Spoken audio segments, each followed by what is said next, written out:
Hello friends, welcome to my video. Myself Sub Engineer Puneet Singh.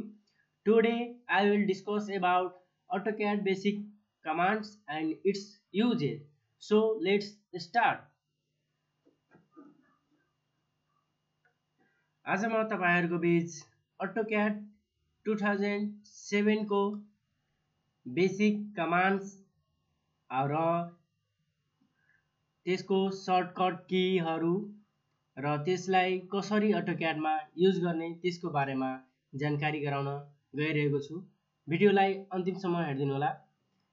सबभन्दा पहिले तपाईहरुलाई जानकारी गराउन चाहे कि यहाँ हामी AutoCAD बेसिक कमान्डहरु लिएर आएको छु। त्यसमध्ये यसभन्दा पहिलेको भिडियोमा मैले तपाईहरुलाई यो 1 र 2 दुईटा कमान्डको युजेज चाहिँ त्यही फर्स्ट भिडियोमा नै तपाईहरुलाई जानकारी गराएको थियो। यो डाइमेन्सन कमान्ड र युनिट कमान्ड कसरी युज गर्ने भनेर बताएको पनि थिए। अब त्यसपछि हाम्रो तेस्रो नम्बरमा रहेको छ लाइन कमान्ड। ल अब यसको बारेमा हामी चर्चा गरौँ र यसलाई युज गरौँ AutoCAD 2007 मा। लाइन कमान्डको सर्टकट की चाहिँ L इन्टर। यसले चाहिँ लाइन बनाउने काम गर्छ AutoCAD मा। ल हामी अब AutoCAD मा यसलाई युज गरौँ। लाइन कमान्डलाई AutoCAD मा चाहिँ हामी युज गरौँ। यो रहेको छ लाइन कमान्ड। अब यसलाई चाहिँ हामी AutoCAD 2007 मा कसरी युज गर्ने भनेर तपाईहरुलाई हेराउन गइरहेको छु। लाइन कमान्डलाई हामीले सर्टकट की चाहिँ हाम्रो L इन्टर गरिसकेपछि हामीले कुनै एउटा प्वाइन्टमा फिक्स गर्नुपर्ने हुन्छ, क्लिक गर्नुपर्ने हुन्छ र त्यसपछि हामीलाई कतिको लाइन चाहिएको छ त्यही हिसाबले हामीले डाइमेन्सन हाल्ने छौं। अहिलेलाई हामीलाई चाहिँ 10 फिटको लाइन बनाउनु पर्ने छ। हामीले 10 फिट अनि इन्टर गरिसकेपछि हाम्रो यहाँ 10 फिटको लाइन चाहिँ बनेर रेडी भइसकेको छ। तपाईहरुले अनि स्क्रिनमा हेर्न सक्नुहुन्छ। यो चाहिँ हाम्रो 10 फिटको लाइन बनिसकेको छ। त्यस्तै गरेर अर्को लाइन पनि हामीले बनाउन गइरहेको छौं। त्यस्तै गरी तपाईहरु आफ्नो हिसाबले लाइन कमान्डको युज गर्न सक्नुहुन्छ। ड्रइङ बनाउने बेलामा तपाईले चाहिएको ठाउँमा लाइन कमान्ड युज गर्न सक्नुहुन्छ। जस्तै अहिले मलाई 20 फिटको लाइन बनाउनु पर्ने छ भने L इन्टर गरिसकेपछि एउटा प्वाइन्टमा क्लिक गर्ने। त्यसपछि हामीले कर्सरलाई अलि पर गरेर राख्ने। त्यसपछि अब 20 फिटको लाइन छ भने 20 फिट इन्टर गरिदिसकेपछि यहाँ तपाईहरु यहाँ हेर्न सक्नुहुन्छ। यो 20 फिटको लाइन चाहिँ बनेर रेडी भइसकेको छ। त्यस्तै गरी अब अर्को कमान्डतिर फेरि लागौं। अर्को कमान्ड जस्तै यहाँ हाम्रो अब यहाँ चाहिँ अहिले ट्रिम कमान्ड छ। ट्रिम कमान्ड त्यसको चाहिँ युज कसरी हुने? ट्रिम कमान्ड र एक्सटेन्ड कमान्डको एकअर्कासँग दुवै एउटा कमान्ड सुचारु गरिसकेपछि हामीले कुनै एउटा बटन थिचेर दुवै कमान्ड चाहिँ युज गर्न सक्छौं। जस्तै ट्रिम कमान्डलाई युज गर्नुपर्ने भयो भने हामीले TR डबल इन्टर गरिसकेपछि हाम्रो ट्रिम कमान्ड सुचारु हुन्छ। जस्तै एक्सटेन्ड कमान्डलाई हामीले युज गर्नु पर्यो भने हाम्रो त्यसको सर्टकट की चाहिँ EX डबल इन्टर छ। त्यही हिसाबले हामीले त्यसलाई युज गर्न सक्छौं। त्यस्तै गरेर अब यो दुईटाको हामी युजेज यहाँ हेरौं। जस्तै हामीले सिंगल लाइनलाई ट्रिम र एक्सटेन्ड गर्न सक्दैनौं।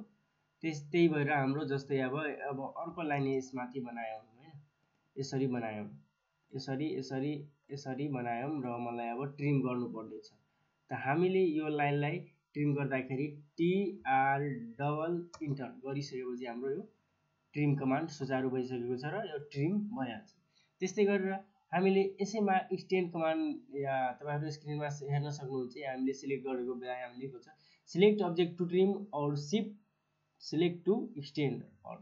त्यस्तै हामीले अब ट्रिम कमान्ड अहिले सुचारु गरेको छ। अब हामीलाई बिना सर्टकट की थिचिकन हामीलाई एक्सटेन्ड गर्नुपर्ने छ भने हामीले शिफ्ट थिचेर अनि यो जुन लाइनलाई एक्सटेन्ड गर्नुपर्ने छ त्यसलाई क्लिक गर्यो भने हामीले एक्सटेन्ड भइहाल्छ। एउटै कमान्डमा दुईटा कमान्ड चाहिँ सुचारु भइहाल्छ।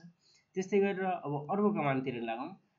कमान्ड सुचारु गरिसकेपछि हामीलाई मेन कुरा चाहिँ हामीले के AutoCAD मा चाहिँ एउटा आउँला चाहिँ एस्केप बटनमा हुनु नै पर्ने हुन्छ। जस्तै कुनै कमान्ड युज गर्यो, अब अर्को कमान्ड सुचारु गर्नुपर्ने छ भने हामीले स्केप गरेर स्केप बटन चाहिँ थिचेर फेरि अर्को कमान्ड युज गर्न सक्छौँ।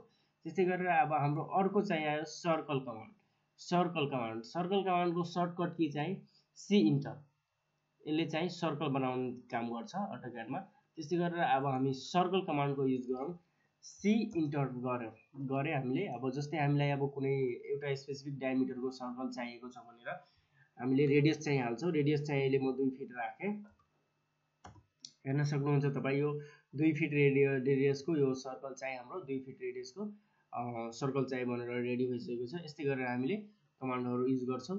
त्यसै गरेर अब अर्को कमान्ड चाहिँ आयो हाम्रो, अब अर्को कमान्ड छ हाम्रो मुभ कमान्ड। जस्तै हामीलाई यो सर्कललाई मुभ गरेर कुनै ठाउँ लग्नु छ भने, जस्तै यसलाई मलाई यो कर्नरमा लग्नु छ भने मैले यसलाई सिलेक्ट गर्ने, त्यसपछि एम इन्टर गर्ने र यसलाई जहाँबाट मतलब कुनै स्पेसिफिक ठाउँबाट यसलाई मुभ गर्नु छ भने, जस्तै हामीले यसलाई सेन्टरबाट अहिले मुभ गरिरहेको छु, सेन्टरबाट यहाँ हेरिरहेको छ हामीलाई, अनि ठ्याक्कै यो कर्नरमा राख्नु छ नि यहाँ मुभ गरेर यहाँ राखेँ होइन। त्यस्तै गरेर अब अर्को कमान्ड छ हाम्रो कपी कमान्ड। कपी कमान्ड हाम्रो अब कुनै कुरालाई जस्तै अब कपी गर्नु पर्यो भने यहाँ अटोक्याडमा त हामीले कसरी कपी गर्ने भन्नाले CO, यसको सर्टकट की चाहिँ हाम्रो रहेको छ CO इन्टर। त्यसै गरेर हामीले अब कुनै अब्जेक्ट सिलेक्ट गर्ने, त्यसपछि अब CO इन्टर। अब यसलाई मलाई कपी गरेर अब 4टै कुनामा राख्नुपर्ने छ भने यसरी हामीले यो कपी गरेर जहाँ मन लाग्छ त्यहाँ चाहिँ राख्न सकिन्छ। कपी कमान्ड यसरी नै युज गर्ने हो हामीले। त्यस्तै गरेर अब अर्को कमान्डतिर लागौँ फेरि, अफसेट कमान्ड। अफसेट कमान्डको सर्टकट के रहेको छ O इन्टर। त्यस्तै हामीले अब अफसेट कमान्डको बारेमा, जस्तै अब हामीलाई यो लाइनलाई 5 फिट अफसेट गर्नु छ, 5 फिट पर राख्नु छ भने O इन्टर 5 फिट इन्टर गरिसकेपछि अब यो लाइनलाई 5 फिट अफसेट गर्नु छ भन्ने छ भने यसलाई सिलेक्ट गरेर कता छ, लेफ्ट छ कि राइट गर्नु छ, लेफ्ट छ गर्नु, लेफ्ट मैले गरेँ। यहाँ हेर्न सक्नुहुन्छ तपाईँहरू, यहाँ अहिले म त्यो डाइमेन्सन पनि देखाइरहेको छु। यो 5 फिट अफसेट चाहिँ 5 फिट भइसकेको छ। त्यस्तै गरेर अब अर्को कमान्ड छ हाम्रो सेभ कमान्ड। अब जो हामीले काम गरिसकेपछि डेस्कटपमा अब मतलब यो सिटमा काम गरिसकेपछि हामीलाई यदि सेभ गर्नु पर्यो भने हामीले कन्ट्रोल एस गरिसकेपछि हाम्रो यो ड्रइङ चाहिँ सेभ भइसक्यो। तपाईँ यहाँ स्क्रिनमा चाहिँ हेर्न सक्नुहुन्छ QS मतलब सेभ भइसकेको छ भनेर। अब हामीले अगाडि नै यो फोल्डरको नाम चाहिँ ड्रइङ 1 भनेर राखेको छौँ, त्यसमा चाहिँ यो सेभ भइहाल्यो भनेर यो हामीले हेर्न सक्छौँ। सेभ चाहिँ यसरी नै गर्ने, कन्ट्रोल एस गरेर। त्यस्तै गरेर कन्ट्रोल क्विट गर्नलाई कन्ट्रोल क्यु गरिसकेपछि हाम्रो ड्रइङ क्विट भइहाल्छ। यो तपाईँलाई लास्टतिर म बताउने छु क्विट कमान्ड भनेर। त्यस्तै प्रिन्ट कमान्डको सर्टकट की चाहिँ कन्ट्रोल पी छ। जस्तै हामीले अब कुनै ड्रइङलाई PDF बनाउनु पर्यो भने, जस्तै अब हामीले यसलाई नै अब यो चाहिँ यति गरिसक्यो, यसलाई हामीले अब प्रिन्ट गर्नु छ भने, जस्तै अब यो प्रिन्टको फोल्डर खोल्यो, यता चाहिँ हाम्रो केही सेटिङहरू मिलाउनु पर्ने हुन्छ। जस्तै अब हामीले अब कलरमै राख्न चाह्यो भने नन गरेर राख्नु, नत्र हामीले प्रायः जस्तो ड्रइङलाई मोनोक्रोममा राखेर ड्रइङ चाहिँ प्रिन्ट या के भन्छ PDF बनाउन सक्छौँ। जस्तै अब हामीले यहाँ चाहिँ हाम्रो अब यो प्रिभियस प्लटमा यो राख्यो पनि भयो। जस्तै अब हाम्रो यहाँ प्रिन्टरको लागि त्यो प्रिन्ट गर्नलाई भएको छ यहाँ प्रिन्टर पोर्टलमा। जस्तै हामीले हामीलाई DWG2 PDF मा गर्नु छ भने PDF मा सिलेक्ट गर्ने, त्यसपछि हामीले के गर्ने अब पेपर साइज सिलेक्ट गर्ने। पेपर साइज अब कुन पेपर साइज राख्ने, हामीले A4 पेपर साइज राख्यो, त्यसपछि हामीले विन्डो सिलेक्ट गर्ने, कति एरिया हामीले त्यो PDF बनाउनु छ, यति एरिया बनाउनु छ भने हामीले सिलेक्ट गर्ने। त्यसपछि हामीले प्रिभियस गर्ने, प्रिभियसमा यहाँ हाम्रो यहाँ हेर्न सक्छ तपाईँहरू, यहाँ चाहिँ हाम्रो PDF को लागि यहाँ रेडी भइहालेको छ। त्यस्तै अब स्केप गरिसकेपछि फेरि हामीले यदि PDF बनाउनु छ भने ओके गरेर त्यसलाई ओके गरेर अनि जस्तै ओके गरे अनि अब हामीले कहाँ सेभ गर्नु छ यसलाई PDF लाई, जस्तै हामीले डेस्कटपमा छ भने डेस्कटपमा सेभ गर्ने, ओके गरेर डेस्कटपमा हाम्रो PDF सेभ भइसकेको छ भनेर बुझ्न सक्छौँ। त्यस्तै गरेर हामीले अरू कमान्डहरू पनि छ। जस्तै अब रेक्ट्याङ्गुलर कमान्ड। जस्तै अब रेक्ट्याङ्गुलर कमान्डलाई कसरी युज गर्ने भन्नाले यहाँ रेक्ट्याङ्गल कमान्डको तपाईँहरू सर्टकट किज हेर्न सक्नुहुन्छ, REC इन्टर छ। यसलाई REC इन्टर गरिसकेपछि हाम्रो रेक्ट्याङ्गल कमान्ड सुचारु भइहाल्छ। जस्तै हामीले अब यहाँ एउटा रेक्टेङ्गल बनाउन गइरहेछौँ, आरइसी इन्टर गरेर अब हामीले कुनै एउटा स्पेसिफिक कर्नर राख्ने। त्यसपछि हामीलाई कतिको रेक्टेङ्गल चाहिएको छ, जस्तै हामीलाई अहिले 1 फिट अनि बाई 1 फिटको रेक्टेङ्गल बनाउनु छ भने 1 फिट बाई 1 फिट हाल्ने अनि इन्टर गर्ने। त्यस्तै हाम्रो यहाँ 1 फिट बाई 1 फिटको कमान्ड चाहिँ के भन्छ रेक्टेङ्गल कमान्डबाट हाम्रो एउटा रेक्टेङ्गल बनिसक्यो। त्यस्तै हाम्रो अरू कमान्डहरू पनि छ। यसमा चाहिँ अहिले म बेसिक यति कमान्ड याद राख्नुहुन्छ भने तपाईँहरूलाई याद राख्नुभयो भने तपाईँहरूले त्यसपछि हामीलाई क्याडमा काम गर्न एकदम सजिलो भइहाल्छ। हामीलाई कमसेकम 10-15वटा कमान्ड चाहिँ बेसिक याद राख्नै पर्ने हुन्छ। त्यसपछि हामीले काम गर्दै जाँदाखेरि हाम्रो थुप्रै कमान्डहरू छ, जस्तै यहाँ हामीले हेर्न सक्नुहुन्छ। त्योहरू चाहिँ पछि तपाईँले काम गर्दै जाँदाखेरि आफै याद गर्नुपर्ने हुन्छ, या आफै काम लागेपछि आफै तपाईँहरूले यहाँ खोज गरेर त्यो कमान्ड चाहिँ युज गर्न सक्नुहुन्छ। जस्तै यहाँ धेरै कमान्डहरू छ, हाम्रो स्क्रिनमा चाहिँ हेर्न सक्नुहुन्छ। तपाईँहरू यहाँलाई कमान्ड यदि याद राख्नु छ भने यहाँ तपाईँहरू स्क्रिनसट पनि लिएर राख्न सक्नुहुन्छ। हाम्रो यहाँ धेरै कमान्डहरू छ। यो कमान्डहरू चाहिँ तपाईँहरूले पछि याद गर्दै काम गर्दै जाँदाखेरि आफै युजमा ल्याउन सक्नुहुन्छ र याद आउनेछ। यहाँ तपाईँहरू हेर्न सक्नुहुन्छ, यसलाई स्क्रिनसट गरेर पनि राख्न सक्नुहुन्छ।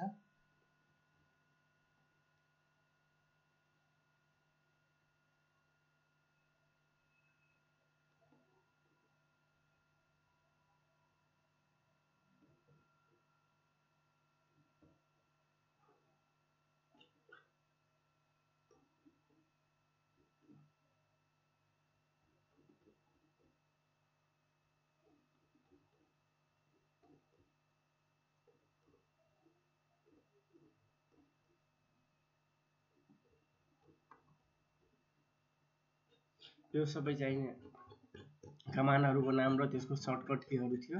अनि तपाईँहरूलाई यति 10-15वटा बेसिक कमान्डहरूको बारेमा यस भिडियोमा बताइयो। अब अर्को भिडियोमा फेरि तपाईँहरूलाई महत्त्वपूर्ण जानकारी लिएर फेरि आउनेछु। अब चाहिँ तपाईँहरूलाई यो यसमाको एउटा क्विट कमान्डको बारेमा बताउन गइरहेको छु। हामीले क्विट कमान्ड कसरी युज गर्ने भनेर। अब हामीले कुनै पनि फोल्डरमा काम गरिसकेपछि, जस्तै अब हामीले यो ड्रइङ 1 भन्ने फोल्डरमा काम गरिसक्यो। अब सबै काम चाहिँ भइसक्यो। लास्टमा हामीलाई दुईवटा कमान्ड युज गर्नुपर्ने हुन्छ। त्यसमा हामीले फर्स्टमा चाहिँ कन्ट्रोल एस गरेर सेभ गरिहाल्ने, ड्रइङलाई सेभ गरिहाल्ने। त्यसपछि हामीले अब यो ड्रइङ सिटलाई हामीले क्विट गर्नु छ भने हामीले कन्ट्रोल